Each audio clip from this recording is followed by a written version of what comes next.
Bonsoir à toutes et à tous. Nous sommes jeudi 10 avril, il est 19h03. Donc, je vais reprendre ce cours sur l'homme nouveau et je voudrais aller, avant de reprendre sur la communion, parce que nous sommes allés la dernière fois sur des révélations très intéressantes, je veux rappeler quelques petites choses à propos de l'homme nouveau, justement. Cet homme nouveau, donc c'est cette nouvelle création dont il est question dans ces cours depuis plusieurs mois maintenant, cette nouvelle création que nous sommes, sur laquelle il faut passer du temps, méditer sur ce que la parole de Dieu nous dit pour qu'elle puisse créer en nous une réalité spirituelle. Et en fait, l'homme nouveau, j'étais allée sur le fait qu'il doit apprendre à exercer le droit de sa nouvelle nature. C'est ce que la création attend, que nous exercions le droit à notre nouvelle nature. C'est un droit que Jésus a acquis sur la croix pour nous. Et ce droit, il faut saisir que c'est ce que nous appelons, d'une manière biblique, notre autorité en Christ. L'autorité en Christ que nous avons, c'est le droit d'exercer cette autorité en tant que nouvelle nature divine. Et bien entendu, à manifester l'esprit, l'esprit qui vit en nous. Nous sommes un esprit vivant et l'esprit qui vit en nous, il va se manifester en exerçant son droit, son autorité, à pas seulement être qui nous sommes, mais à prendre la parole de Dieu et à l'activer pour qu'elle devienne, elle aussi, le moyen pour Dieu de manifester ce qui veut faire sa volonté parfaite sur la terre. Donc, c'est ce fameux verbe régner dont j'ai parlé qui veut dire aussi, bien sûr, gouverner. Et je suis allée plusieurs fois sur l'idée que l'homme nouveau est en labeur. J'arrêterai jamais de le dire parce que ça explique tellement de choses, ça explique tellement ce que nous traversons, ce que nous vivons. Le fait que nous sommes en labeur comme une femme enceinte, en contraction, nous portons ce royaume de Dieu et ce royaume de Dieu, eh bien, il est en travail au fond de nous. Donc, on doit se souvenir que cela donne aussi un sens à ce que nous vivons. Évidemment, ça implique une grande transformation de l'être que nous sommes, parce que nous naissons poussière, mais nous sommes devenus être divin, être céleste en esprit, bien sûr. C'est notre esprit qui vit cette transformation par la puissance de Dieu.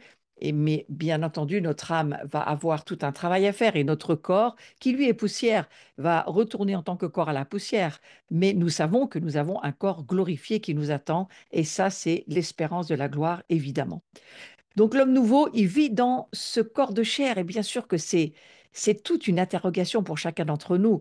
La puissance du Tout-Puissant qui vit dans ce corps de chair que nous sommes, c'est quand même très, très particulier.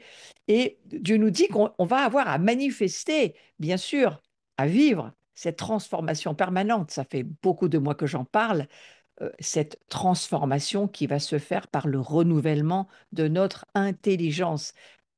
Souvenons-nous-en, c'est par le renouvellement de nos pensées que tout se fait, et bien sûr avec la puissance du Saint-Esprit. Paul va le dire d'une manière particulière, parce qu'il le dit en disant, maintenant, ce n'est plus moi qui le fais, c'est plus moi. C'est plus moi qui vis, c'est Christ qui vit en moi, mais ça va très loin parce que il va jusqu'à dire, l'apôtre Paul, c'est plus moi qui, le mal se fait, c'est plus moi qui le fais, c'est le péché qui vit en moi. Donc à un moment donné, lui aussi, il a une révélation de désolidarisation où il se rend compte que bon, il y a cet être en lui qui n'est pas lui, qui est en fait le péché qui habite en lui, parce que lui, il voit qui il est dans la réalité spirituelle, il est devenu un esprit vivant. Et Paul nous en parle d'une très très belle manière. Pourquoi je refais cette petite introduction? Parce que c'est important de revenir et de revenir, on appelle ça la méditation, et en y revenant, ça finit par créer en nous une réalité spirituelle. Donc je vais redire, parce que je l'ai déjà dit, mais je vais le répéter encore une fois, que sans les possibilités extraordinaires conférées à l'homme nouveau, que nous sommes aujourd'hui, créé en vérité selon le Créateur, c'est le Créateur qui nous a recréés de cette manière-là, la nouvelle naissance, elle aurait été impossible. C'est Dieu qui a créé l'homme nouveau pour qu'il vive, pas seulement pour qu'il domine et que rien ne puisse l'empêcher de vivre la vie qu'il décide de vivre, si elle est bien sûr en accord avec la parole de Dieu. toute la puissance de l'Église, on pourrait dire ça comme ça, est dans l'Église que nous sommes. Alors, je répète aussi, la venue au monde de Jésus-Christ, son incarnation, la rédemption qu'il a accomplie à la croix, sa mort, sa résurrection, ont toutes été totalement et définitivement attribuées à la nouvelle création spirituelle de l'humanité. C'est-à-dire que ce que Jésus a vécu, nous le vivons aussi. Son incarnation, nous la vivons nous aussi. La rédemption, nous la vivons nous aussi. La mort, nous nous identifions à sa mort sur la croix, mais pas seulement, nous nous identifions à sa résurrection, et tout cela, eh bien, c'est attribué à la nouvelle création. C'est en cela qu'on peut dire que Christ est le prototype pour nous de ce que nous vivons maintenant. Si nous sommes, bien sûr, nés à nouveau et nous croyons, nous sommes en relation avec Christ. Tout cela sert à quoi? Eh bien, à préparer à l'ultime transfiguration de notre être et le fait que nous sommes entrés dans la vie éternelle. Bien sûr, nous sommes entrés dans la vie éternelle par la foi, nous vivons dans cette vie éternelle déjà par la foi, et cette nouvelle création que nous avons reçue d'une manière, on va dire, cachée, hein, notre baptême, c'est un acte prophétique, mais au fond, tout ce que nous vivons dans notre baptême, c'est par la révélation que nous le vivons, mais en fait, c'est une réalité que nous attestons aujourd'hui. Nous sommes bien baptisés, nous sommes bien nés à nouveau, nous sommes bien morts avec Christ sur la croix. Oui, nous le sommes tout cela par la foi, mais nous l'attestons par la vie que nous menons. Donc c'est cette nouvelle création, donc cette création qui n'existait pas, je le redis, elle n'existe que parce que le Créateur l'a voulu ainsi et qu'il a permis par la puissance du Saint-Esprit, il a permis en envoyant son Fils, il a permis en permettant que la croix vienne se planter dans nos cœurs et que nous puissions le vivre aussi. Eh bien, tout cela, c'est l'Église véritable qui le manifeste avec tous les dons surnaturels que le Seigneur nous accorde et dont il est question dans la parole de Dieu. Donc, nous sommes invités, c'est une invitation, nous sommes invités à devenir un de ceux ou de celles en qui la personne de Christ se prépare à être une épouse transfigurée pour la gloire de Dieu. Je crois que c'est, voilà, le but de notre vie, c'est cette épouse que nous nous préparons à être, parce que c'est ce pourquoi la Bible dit l'esprit et l'épouse disent viens. C'est pas autre chose que l'épouse qui va dire à l'époux viens. Donc c'est intéressant de savoir ce vers quoi nous allons. Et évidemment, si nous jouissons déjà, et nous jouissons déjà de la présence de Christ en nous, nous jouissons de la vie éternelle, et c'est là où j'en étais restée la dernière fois, et nous jouissons de la communion avec le Père, avec son Fils, Jésus-Christ, et c'est là où l'Écriture va nous dire, notre joie est déjà parfaite. Nous jouissons de la communion. C'est très, très intéressant de repenser à tout cela. Donc, cette parole de Dieu qui nous dit je leur donne la vie éternelle. Moi, ça m'a percuté dans le cours la dernière fois. J'ai beaucoup retravaillé dessus. Il est probable que samedi, j'aille sur ce sujet. J'ai plein de sujets différents, mais je crois que je vais quand même prendre un moment pour aller sur ce sujet de la communion, la chambre de la communion. Ça m'a beaucoup fait réfléchir et je continue d'y réfléchir. Donc, réfléchir, ça veut dire que j'y médite, je projette mes pensées sur ce que je lis et je demande au Saint-Esprit qu'il nous aide à rentrer dans ces nouvelles révélations dont nous avons tellement besoin aujourd'hui. Et je vais juste relire ce verset-là qui est pas sur le visuel, mais c'est... Allez, on va relire celui qui est sur le visuel, ça ira aussi bien. Je leur donne la vie éternelle, elles ne périront jamais, personne ne les ravira de ma main. Mon Père, qui me les a donnés, est plus grand que tous et personne ne peut les ravir de la main de mon Père. Moi et le Père, nous sommes un. Là, il est question de cette nouvelle création que nous sommes devenus, de ces êtres spirituels vivants qui ont la vie éternelle. Personne ne peut les ravir de la main de Christ. Et je vais y revenir. Donc, je veux revenir sur 1 Jean 1, versets 2 à 4. Je vous le lis, je l'ai lu la dernière fois, je veux le relire. Car la vie a été manifestée, et nous l'avons vue, et nous lui rendons témoignage, et nous vous annonçons la vie éternelle. C'est cela qui est annoncé, la vie éternelle, qui était auprès du Père et qui nous a été manifestée. C'est Jésus qui l'a manifesté sur la terre. Ce que nous avons vu et entendu, nous vous l'annonçons, c'est les disciples qui parlent, à vous aussi, afin que vous aussi, vous soyez en communion avec nous. Or, notre communion est avec le Père et avec son Fils Jésus-Christ. Et nous écrivons ces choses parce que il y a une telle joie, c'est ce que nous dit l'Écriture, nous écrivons ces choses afin que notre joie soit parfaite. Il y a une telle joie lorsque nous voyons ce que la Bible dit que nous sommes devenus par la communion avec la Trinité, mais pas seulement, aussi la communion que nous vivons les uns avec les autres. Et c'est là où j'en étais la dernière fois. Ça confirme, bien sûr, que le royaume de Dieu, il est au-dedans, pas seulement au-dedans, il est au milieu de nous. Et c'est Luc qui va dire, on ne dira pas il est ici ou il est là, car voici, le royaume de Dieu est au milieu de vous. Et quand Luc va écrire cette parole, c'est parce que lui aussi, il voit que cette nouvelle création, ce royaume, ce trône de Dieu, si on parle de la même chose, il est en nous, il est au milieu de nous, il fait partie de qui nous sommes maintenant. Donc c'est donc pas par la réflexion, c'est pas par l'étude, c'est pas par l'effort intellectuel que nous trouverons le Christ et que nous parviendrons au royaume et à la vie éternelle. Parce que c'est une illusion dans laquelle on a vécu pendant de nombreux siècles. Donc il est temps de reconnaître que le Christ, il est en nous.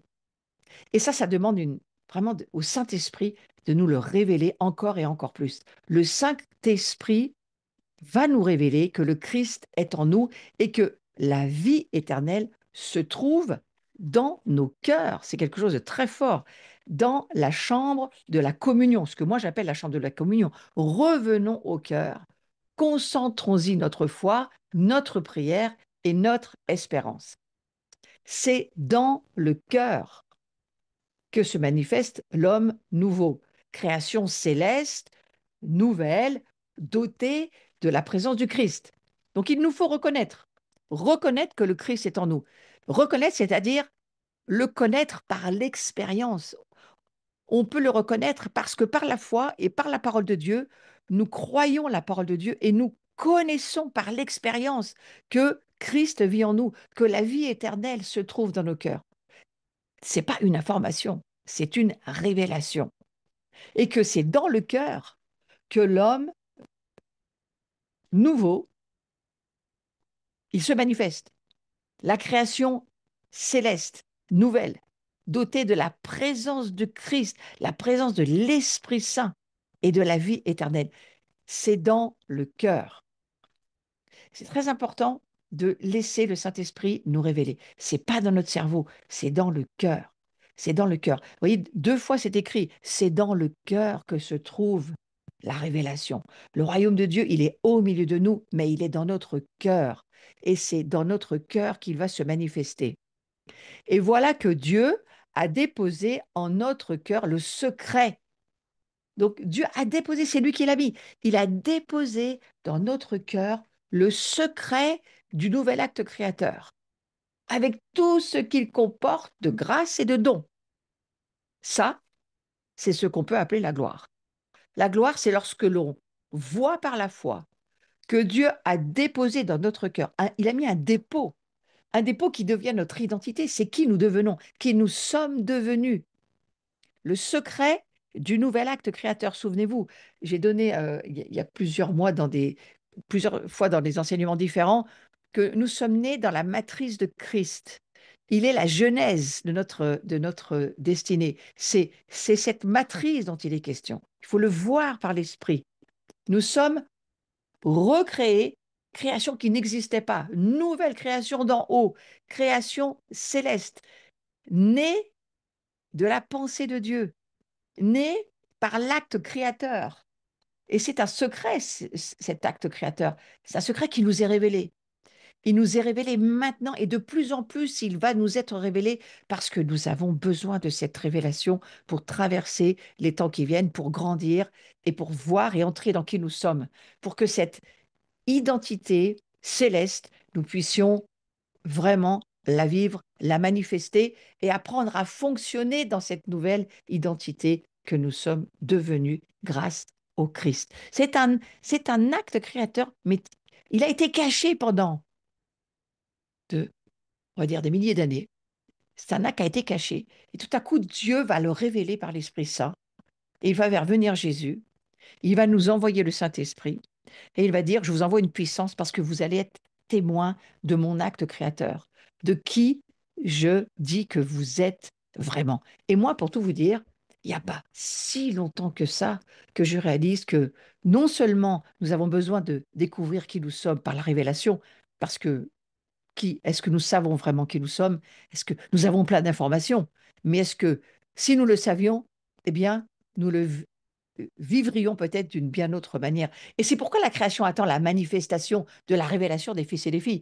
La création, elle attend, comme les cieux du reste attendent, que nous recevions cette révélation pour pouvoir la manifester. C'est cet acte créateur, quand Jésus va dire qu'il a été oint, la tête a été ointe, le corps est oint, nous aussi on est oint pour guérir les malades, pour chasser les démons. Le fait de chasser des démons, c'est le ministère du miracle. Et c'est quelque chose que tout croyant qui voit qui il est, eh bien, il sait qu'il a à faire cela, parce que c'est ce que Jésus faisait, c'est le prototype. Chasser les démons, de nos vies déjà, de la vie des autres si besoin est, et la guérison, la délivrance, la purification des lépreux, la résurrection des morts, amener des esprits morts à la vie, et peut-être même des corps à la vie. On va faire ce que Dieu nous dit. Mais pour pouvoir faire tout cela, nous avons besoin, c'est ce que je comprends de plus en plus, nous avons besoin de beaucoup plus que ce que nous voyons de qui nous sommes, donc de qui est Jésus.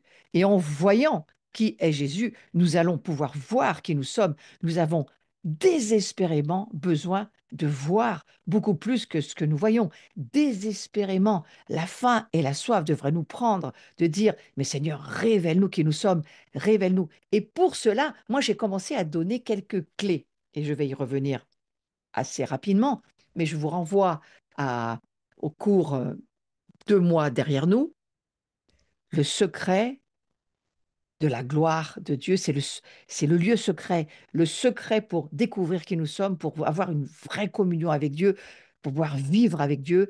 On n'y reviendra jamais assez, c'est ce lieu secret où Dieu se trouve. Mais où est-ce qu'il se situe? Alors, on va dire, ferme la porte de ta chambre, mets-toi dans un lieu particulier où tu vas être tranquille, où tu vas pouvoir avoir une relation, une communion, une communication avec le Père, le Fils et l'Esprit Saint. Mais c'est pas seulement une histoire de ta chambre, c'est une histoire de ton cœur. Parce que c'est là où Dieu se trouve. Il se trouve dans le Saint des Saints. Il se trouve, si on reprend le tabernacle, j'en ai déjà bien parlé dans les cours précédents, c'est le lieu caché. Dans le tabernacle, c'était le lieu caché où il n'y a pas de lumière qui rentrait, où il faisait tout noir, où la seule chose qu'on pouvait voir, c'était eh bien la présence de Dieu qui venait par la nuée. Et c'était toute l'histoire avec Moïse et avec ceux qui avaient le droit d'entrer dans cet endroit-là, les grands sacrificateurs. Tout le monde n'avait pas le droit d'y rentrer. Nous, aujourd'hui, c'est Dieu qui vient chez nous. Il vient faire de nous sa maison et il vient déposer dans notre vie une, une semence, un germe qui va nous faire devenir qui nous sommes vraiment. Ce fameux germe incorruptible dont on reviendra beaucoup de fois sur cette histoire de germe. Mais là, j'aimerais qu'on puisse voir ce soir que c'est dans notre cœur que ça se passe. C'est vraiment dans notre cœur. Et nous avons besoin de réapprendre à vivre avec notre cœur, pas avec notre cerveau seulement, mais avec notre cœur. Et c'est là où Dieu va déposer, d'une manière secrète, hein, et il cache sa gloire. Donc il a caché sa gloire aussi en nous. Et même lorsque nous lui donnons notre vie, beaucoup de choses qui sont cachées, il va falloir aller les chercher, ces révélations. Et souvenez-vous, j'en ai bien parlé il y a beaucoup de cours précédents, mais j'en ai bien parlé. La gloire, elle avance par les révélations. Les dimensions de la gloire, c'est l'onction, c'est la foi, c'est les révélations, c'est tout ce qui va faire avancer cette gloire qui va nous faire grandir. Donc voilà ce que Dieu nous dit. Il a déposé en nous le secret du nouvel acte créateur. C'est un secret qu'il dévoile aujourd'hui et nous entrons dans cette révélation avec tout ce que nous avons besoin de voir au niveau de la grâce qui se transforme en gloire, au niveau des dons qui nous donnent d'une manière gratuite. Il suffit juste de les pratiquer pour que ça fonctionne. Pratiquez-les, c'est une des choses, je crois, qu'il faut faire pour qu'un don se grandisse, pour qu'un don puisse prendre de la maturité. Il faut le pratiquer. Mais alors, on va lire aussi Hébreux 6, 10. Dieu n'est pas injuste au point d'oublier l'activité que vous avez déployée par amour pour lui, les services que vous avez rendus. Dieu n'oublie pas, il le dit, et que vous vous rendez encore à ceux qui font partie du peuple saint. Donc Dieu, il n'oublie pas les œuvres. Il n'est pas injuste pour oublier tout ce que nous faisons, le travail, l'amour que nous montrons les uns pour les autres, le fait que nous le faisons parce que nous aimons son nom et parce que au fond, on rend service aux saints, on sert les saints. Rendre service, ça veut dire servir. C'est notre travail de roi serviteur, comme Jésus le faisait. Évidemment, nous travaillons dans des œuvres, des églises différentes, des confessions différentes. Nous rendons des services aux saints. Et Dieu, il n'a pas été injuste envers nous. Et je trouve très intéressant de réfléchir à cela. Il n'a pas été injuste envers nous pour exiger de nous ce qui nous était impossible de faire. Il ne nous a pas demandé, par exemple, de le connaître, de croire en lui, de lui obéir, de l'aimer, avec nos seules capacités terrestres, corruptibles, déficientes, parce que ça, nous en serions totalement incapables. Nous ne pouvons pas connaître Dieu par notre âme, par nous-mêmes. Quand je dis nous-mêmes, c'est que nous sommes sans Dieu, c'est-à-dire sans le Saint-Esprit, ni l'Esprit vivant en nous. Nous sommes nés homme animal, non humaine. Eh bien, Dieu nous a jamais demandé de le connaître avec notre âme, parce que ça, il le sait que c'est pas possible. Il nous a jamais demandé de croire en lui avec notre âme. On peut pas. Il nous a jamais demandé de lui obéir simplement comme euh, notre chien. Si on lui disait, allez coucher, couche-toi, il se couche, allez à la niche, va à la niche. Parce que certains chrétiens, on se demande si c'est pas comme ça qu'ils vivent. Quand on regarde leur fonctionnement, d'aller à l'église, mais c'est une corvée pour certains. Et on le fait par peur ou par crainte ou par superstition. Je ne parle pas de nous, évidemment, mais je dis qu'il y a un grand nombre de croyants qui n'ont pas la révélation. Ils vivent dans la religion. Dieu ne nous demande pas du tout ça. Il a pas créé une religion. Il est venu il a déposé en nous sa vie, son identité, sa nature. Il l'a mis en nous. Il a dit maintenant, si tu vis et que tu laisses grandir ce que j'ai déposé en toi, tu vas pouvoir découvrir qui tu es. En fait, c'est ce que je comprends de ce que nous sommes dans cette semence de Christ qui vient en nous en germe et qui doit grandir pour devenir un arbre qui porte du fruit et qui va devenir au fond cet arbre de vie à la fin dont il est question dans le livre de l'Apocalypse. Nous aussi, nous faisons partie de cette histoire.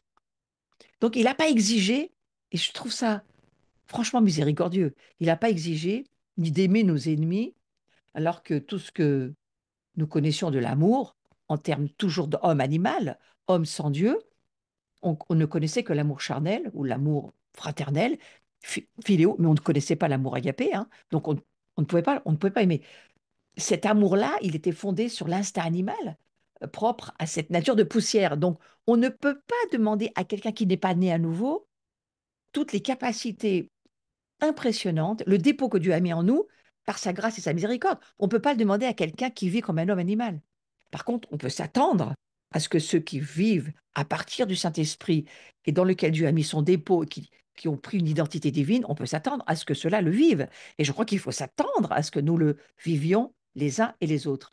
Mais encore faut-il le voir et comprendre qu'il y a besoin de développer le dépôt que Dieu a mis en nous, il faut le développer pour qu'il grandisse.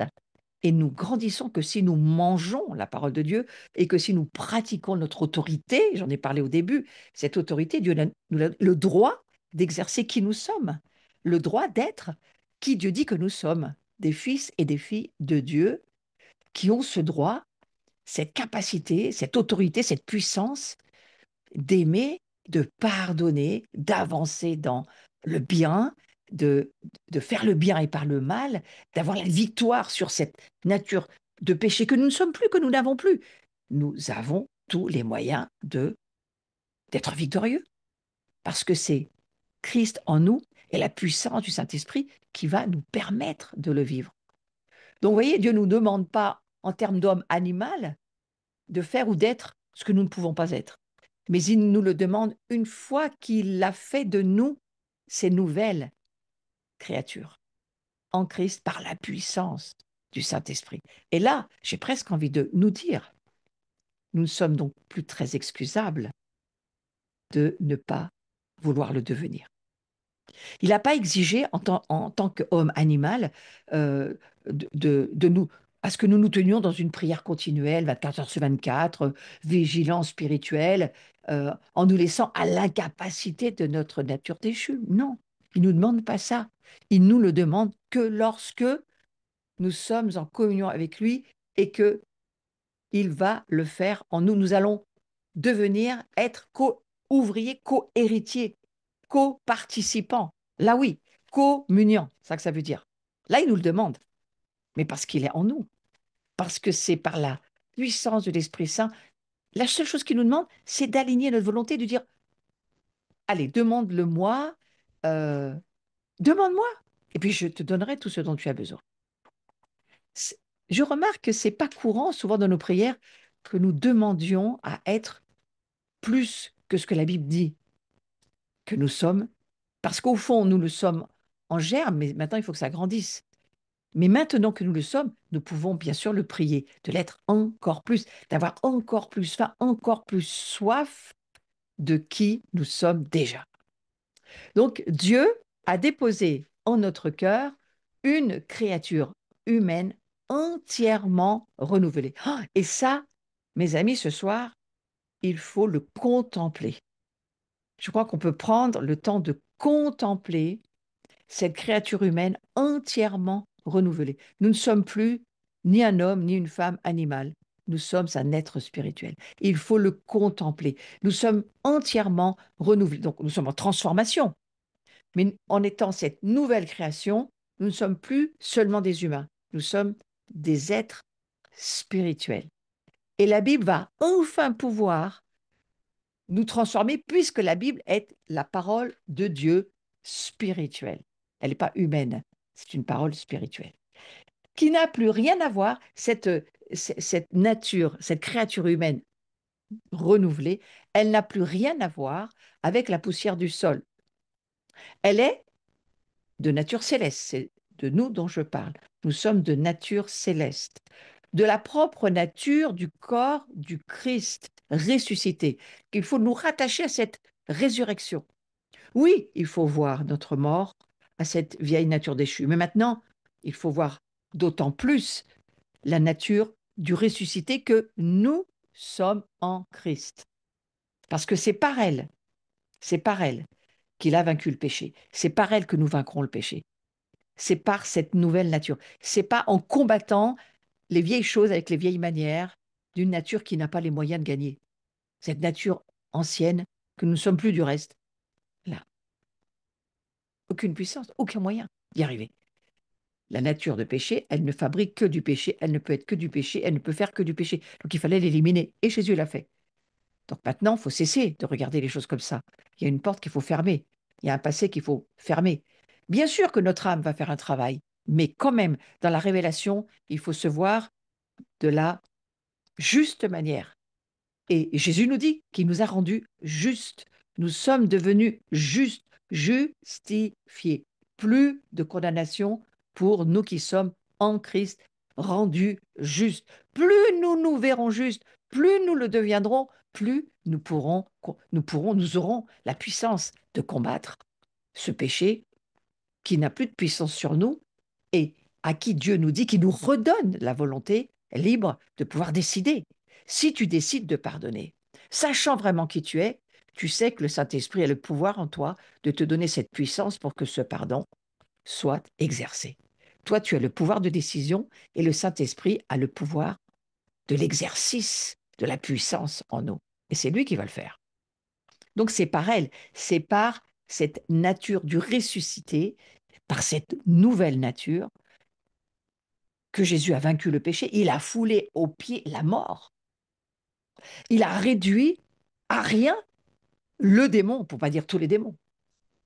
La défaite est totale pour le monde démoniaque.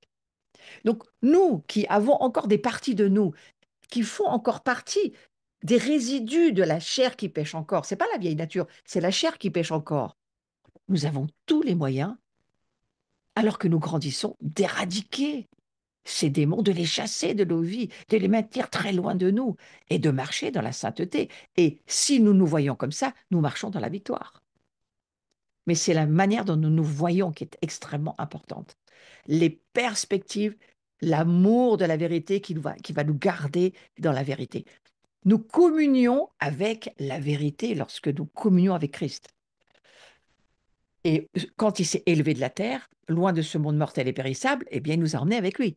Donc, nous aussi, nous avons dans le monde d'en haut notre maison maintenant. Et nous pouvons, à n'importe quelle heure de la journée, décider d'aller y passer du temps et de communier avec le Père, le Fils et l'Esprit Saint. Je vais faire quelques rappels et je vais aller un moment dessus. J'ai envie d'y revenir parce que c'est tellement riche que j'ai repris une grosse partie des 6 derniers mois et j'ai ramené certaines révélations pour lesquelles il faut y revenir. Vous savez, c'est comme les cycles. On revient à Pâques, bientôt, on va là y revenir bientôt. On revient à Pentecôte, on revient à la fête des tabernacles, et puis ça recommence.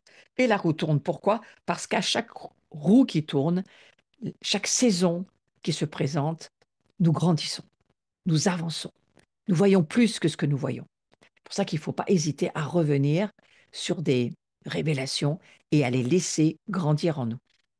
Donc je vais revenir au fait que Christ est en vous, c'est ce que dit l'Écriture, bien que le corps ancien, c'est-à-dire la vieille nature, soit mort déjà en raison du péché, donc ça c'est notre identification à la mort de Jésus sur la croix, que le Christ a détruit dans sa chair, puisque c'est cela qu'il est venu faire. L'esprit, c'est-à-dire l'homme nouveau que nous sommes, l'esprit, est vie en raison de la justice de Dieu dans le Christ, qu'il nous a accordé en son corps de ressuscité. Je suis dans Romains chapitre 8, verset 10. Donc, laissons le Saint-Esprit nous révéler cette parole pour qu'elle devienne encore plus. Quand je vous dis qu'il faut désirer plus, il faut prier pour plus, il faut demander plus, il faut chercher à avoir faim et soif de Dieu et ne jamais s'arrêter dans cette transformation, c'est là où je veux aller. Donc, je revais sur l'idée que Christ en nous, bien que le corps soit mort déjà en raison du péché, en nous, l'esprit est vie en raison de la justice. Donc, notre esprit est vie en nous en raison de la justice. Nous ne méritons rien, mais cette justice, elle nous a été offerte par amour. Parce que Dieu nous aime et qu'il avait décidé de toute éternité qu'il nous rendrait justes, et il l'a fait. Donc, on va voir que l'esprit est vie. Pour ressusciter, il faut se voir mort. Parce qu'on est mort et qu'on est enseveli. Il faut voir cet ensevelissement, il faut voir cette mort. Pourquoi? Parce qu'aujourd'hui, si tu vois que cet homme animal est mort dans l'eau de ton baptême, si tu vois que, eh bien, pour vivre ta résurrection, il faut t'avoir vu mort sur la croix et mort à ta vieille vie. Je le prie ce soir, que chacun d'entre nous peut se voir par l'esprit, par la foi, parce que c'est la parole de Dieu qui nous le dit, et parce que c'est la vérité, et parce que c'est l'accord entre notre pensée et la pensée de Dieu qui produit la puissance par le Saint-Esprit pour la révélation. Et la foi vient de ce qu'on entend de la parole révélée. Donc cette parole révélée, ce soir, doit nous permettre de voir que nous sommes morts avec Christ et que nous sommes ensevelis. Il n'y a plus cette vieille nature de péché. Elle n'existe plus. Aujourd'hui, l'esprit en nous est vie. Waouh! Et si tu le vois, tu vois qui tu es. Tu vois tout l'acte surnaturel que Dieu a fait pour nous par amour. Et il nous a recréés pour que nous devenions des êtres célestes, plus des êtres de poussière. Un temps, nous allons rester dans ce corps de poussière, un temps. Mais nous devons savoir que nous avons un corps qui se glorifie, qui sera glorifié lorsque nous arriverons dans les cieux. Nous avons un corps de gloire. Il est promis par Dieu. Et pour le moment, nous devons attendre cette espérance de la gloire dans nos futurs corps glorifiés. Mais dans notre corps de poussière, nous savons que nous avons un esprit en vie éternellement et une âme qui est en train d'être sanctifiée. Si nous savons cela, nous commençons à voir qui nous sommes.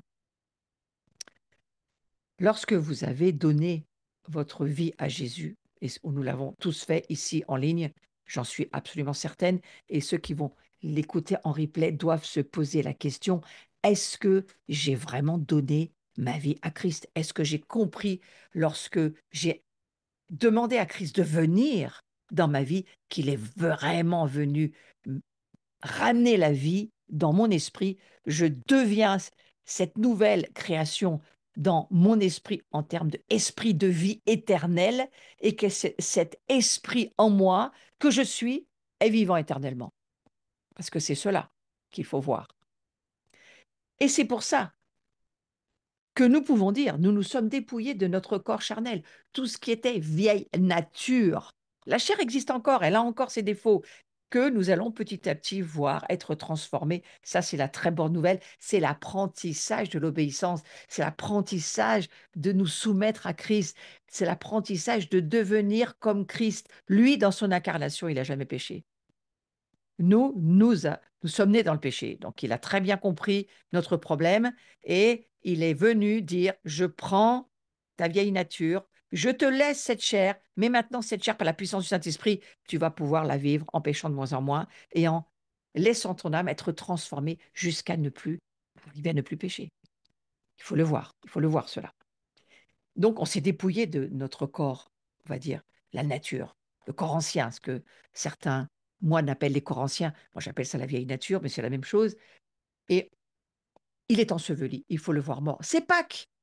Nous montons à Pâques, c'est pour ça que je m'arrête sur ce sujet. Nous montons à Pâques, nous suivons les cycles, les fêtes éternelles. Rejoignez-moi mardi prochain, 15 avril, en ligne. Nous allons encore rentrer dans de nouvelles révélations de cette Pâques tellement importante où les frères messianiques nous aident à voir, et les mêmes non messianiques du reste, nous aident à voir pour entrer dans le plus encore de qui nous sommes déjà et dans ce que Dieu le Père nous dit que son Fils a fait pour nous par amour et pour lequel il veut aussi en emmener le plus grand nombre.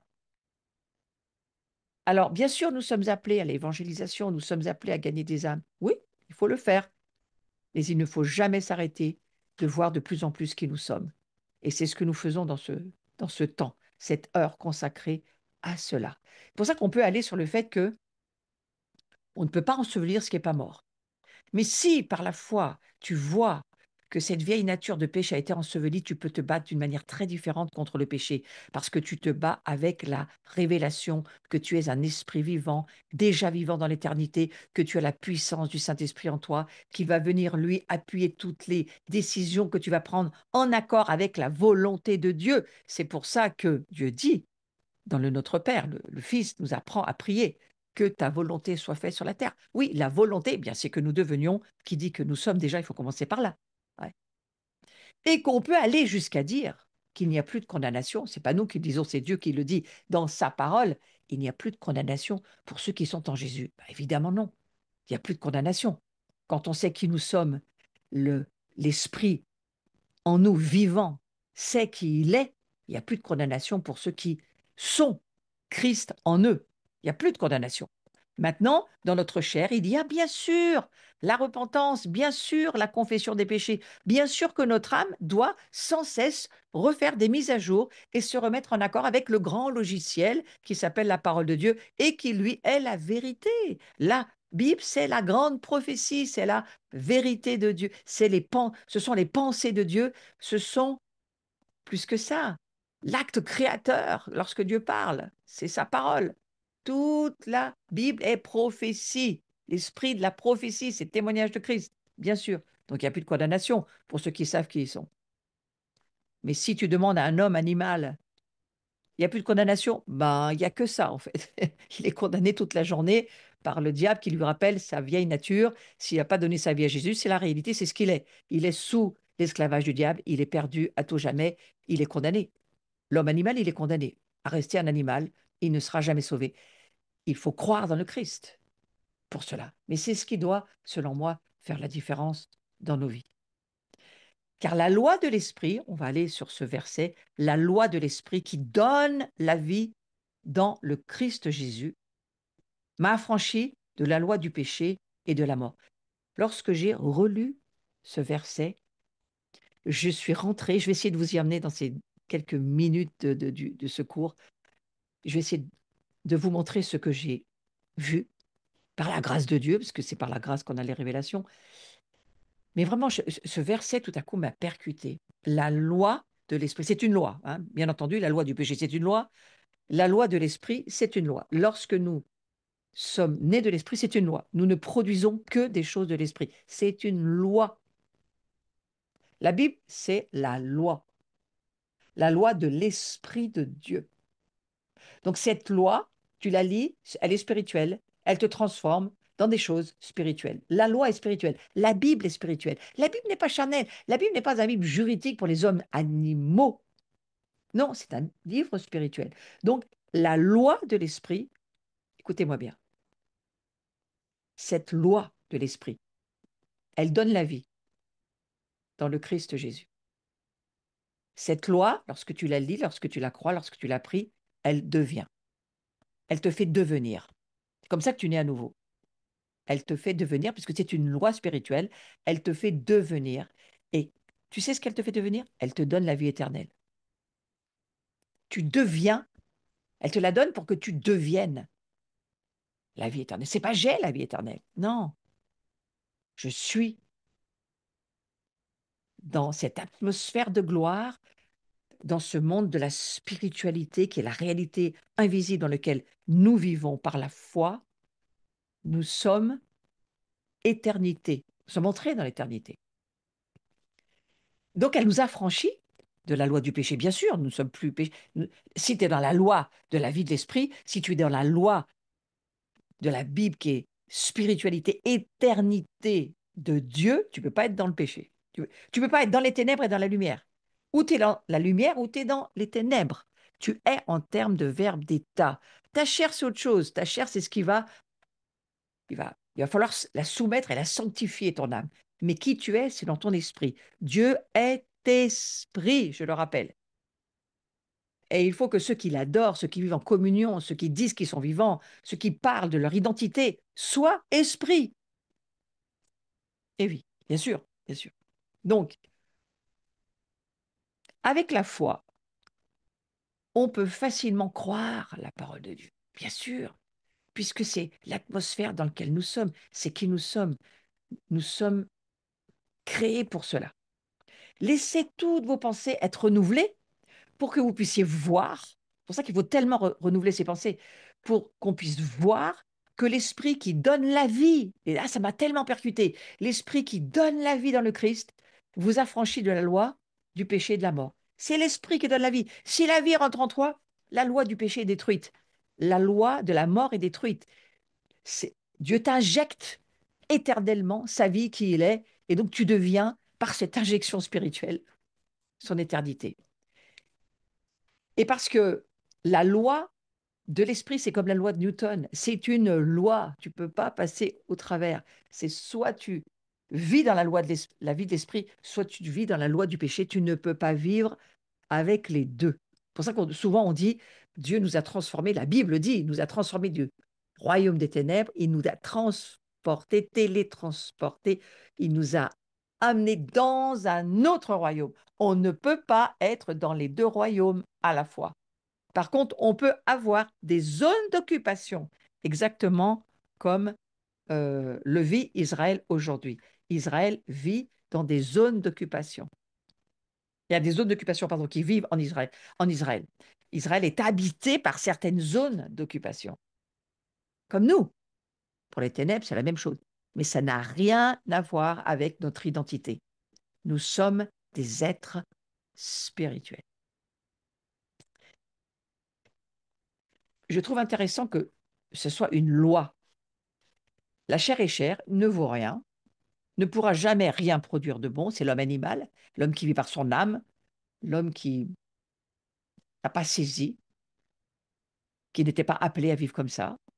Et en fait, la chair ne peut produire que de la chair. Regarde, ton père, ta mère, ben, ils ont produit que ce qu'ils pouvaient, de la chair. Ils ne peuvent pas produire quelque chose de spirituel. Ils ne peuvent pas, c'est impossible. Par contre, Dieu vient et nous sauve de cette situation de désastre, parce que c'est un désastre d'avoir perdu la gloire, un désastre d'avoir perdu la communion, un désastre d'avoir perdu l'union avec le Dieu créateur, un désastre. Et Jésus vient et ramène toutes choses sous son gouvernement, donne sa vie, échange sa nature et dit, nous récupérons la famille. C'est quand même une extraordinaire nouvelle. Et c'est cette vie éternelle qui nous a injecté pour que nous le devenions, lorsque nous lui donnons notre cœur. Hein. Et Jésus, il amènera une nouvelle loi. C'est cela sur lequel j'insiste ce soir. Jésus, il amène une nouvelle loi, la loi de l'esprit. La loi de l'esprit, de la vie éternelle. Il nous fait devenir éternité, germe incorruptible, germe immortel, qui doit grandir. Mais c'est ce que nous sommes. Et c'est ce que Satan ne veut pas que tu saches. Pourquoi Dieu l'a caché? Il l'a caché parce qu'il voulait que tu le découvres. Parce qu'il ne veut pas s'imposer à toi, Dieu. Dieu, il ne s'impose pas. Il se propose, il s'invite, il se laisse être découvert. Mais j'ai envie de te dire, ne t'arrête pas sur ce registre, ne t'arrête pas de le chercher, ne t'arrête pas de le découvrir. Ne crois pas que les quelques révélations que tu as te suffisent pour les jours qui arrivent. Il faut beaucoup plus de révélations, beaucoup plus. Cherchez pourquoi? Parce que plus nous le découvrons, plus nous voyons son amour, plus nous voyons qu'il est, plus nous comprenons que nous sommes devenus des Christ sur terre, des fils et des filles de sa gloire, et que, au fond, il nous fait devenir, il nous fait vivre depuis cette immense victoire qu'il a permis à son Fils d'être au travers de sa résurrection, et que cette Trinité qui est là aujourd'hui, elle n'attend qu'une chose, c'est notre communion. Elle attend notre communion. Elle attend que nous communions avec le Père, que nous communions avec le Fils. Pourquoi est-ce que nous communions? Pour pas seulement rester en contact, pas seulement garder le contact, pour rester en vie, bien sûr, pas seulement. Non, non, non, parce qu'on a à grandir. Et pas que ça, parce qu'on a maintenant à manifester sa volonté sur la terre. Il faut que nous manifestions sa volonté. Sa première volonté, c'est d'être qui il dit que nous sommes. Et sa deuxième volonté, c'est d'en amener d'autres à le découvrir. Et sa troisième, et il y en a beaucoup, beaucoup. Hein. Lisez la Bible, vous verrez toute la volonté de Dieu. C'est là où elle se trouve. Hein. Mais que sa volonté se fasse sur la terre. C'est la manifestation de qui il est. Si vous arrivez à voir, ce fameux voir, si vous arrivez à voir, j'insiste, hein, ça fait beaucoup d'années, voir.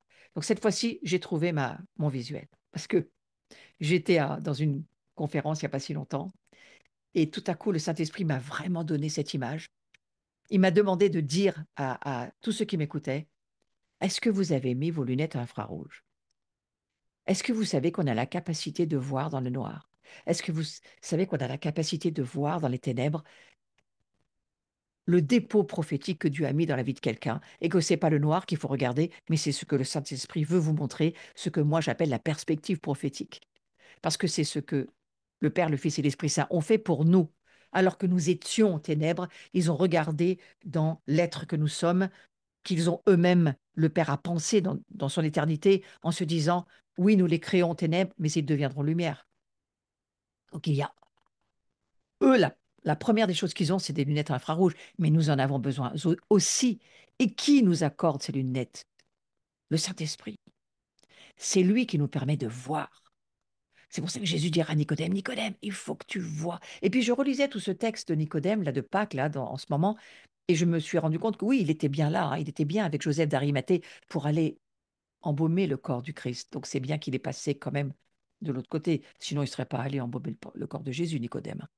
Mais Nicodème, je pense que il a été transporté dans sa réflexion par ce que lui a dit Jésus.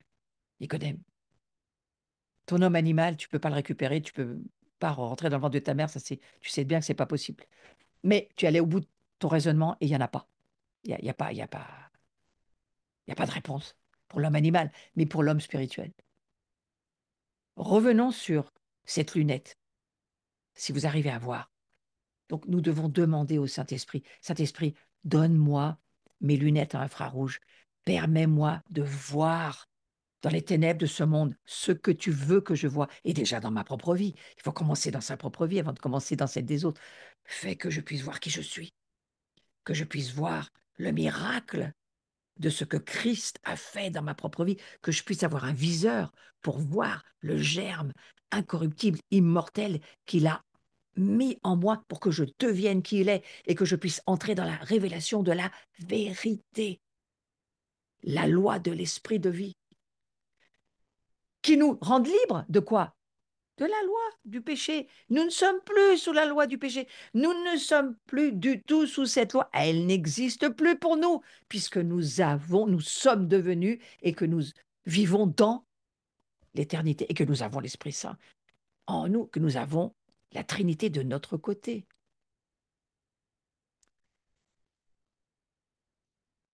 Je vais juste terminer sur ce visuel-là.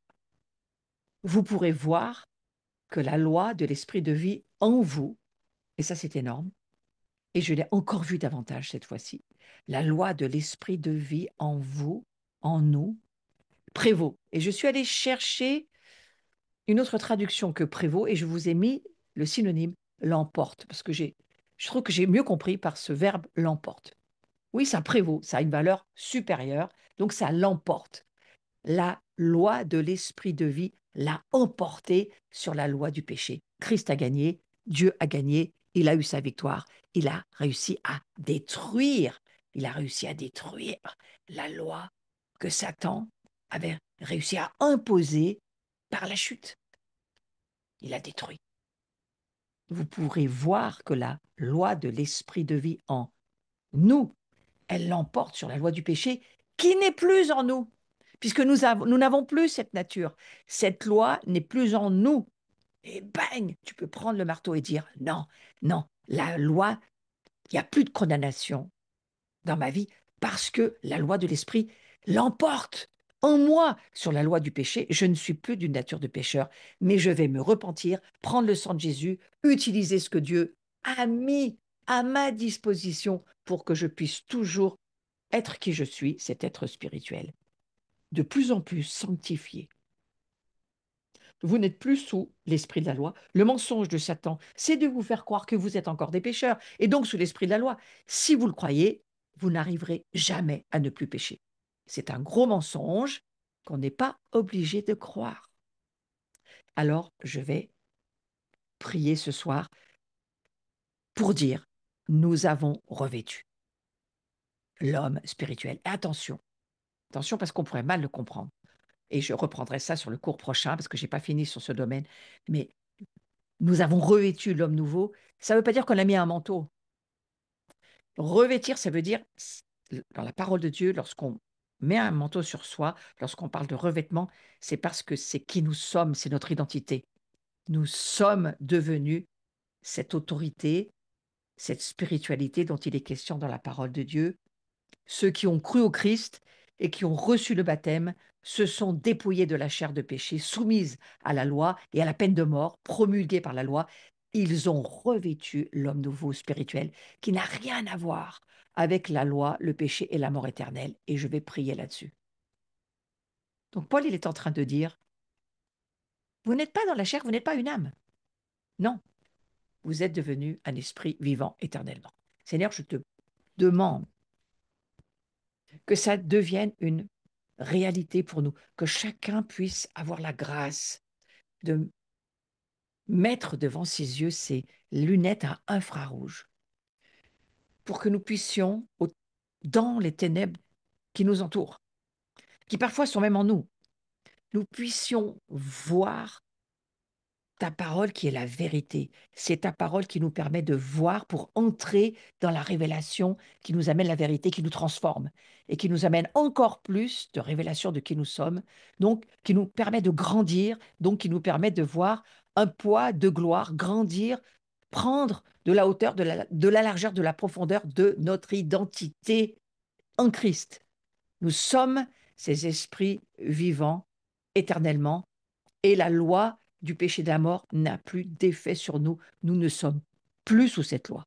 Nous sommes sous la loi de l'esprit de vie. C'est pourquoi il va falloir que nous marchions par l'esprit, que nous apprenions à marcher par l'esprit, que nous apprenions par la grâce, la puissance du Saint-Esprit en écoutant, en ayant une oreille circoncis, en ayant des yeux de voyants. Nous puissions voir ce que Dieu nous dit qu'il est qu'il a déjà fait dans les cieux, qu'il veut manifester sur la terre et qu'il est en train de faire dans tous les humains qu'il accepte. Le royaume de Dieu, il est au milieu de nous, il faut le voir, il faut l'entendre, il faut le manifester, il faut le prier, bien sûr, et continuer à proclamer que Dieu est sur son trône, il est souverain de toutes choses, le Christ, il est assis à sa droite, il est souverain sur toutes choses, le grand Créateur a placé son Fils à côté et il nous a assis avec son Fils pour que nous aussi, nous puissions voir que nous sommes le corps de la tête qui est son Fils. Nous sommes son corps. Nous sommes le corps de Christ. Et qu'aujourd'hui, il nous fait confiance et il s'attend à ce que nous devenions de plus en plus ce qu'il dit que nous sommes. Frères et sœurs, je prie que vous puissiez le voir. Je prie que vous puissiez ouvrir encore plus la lunette de de la lentille infrarouge qui est à l'intérieur et que vous puissiez voir de plus en plus l'amour de Dieu pour nous, l'amour pour sa famille, l'amour. Il avait de toute éternité prévu ce plan, il l'a tenu secret et maintenant il le révèle. Et il nous donne des lunettes infrarouges pour le voir. Et ce plan, il l'a révélé dans le Christ et il a fait de nous qui est son Fils. Et il nous aime comme il aime son Fils. Et c'est ce que Jésus est venu nous dire. Soyez tous bénis, passez une très belle soirée. Amen, amen et amen.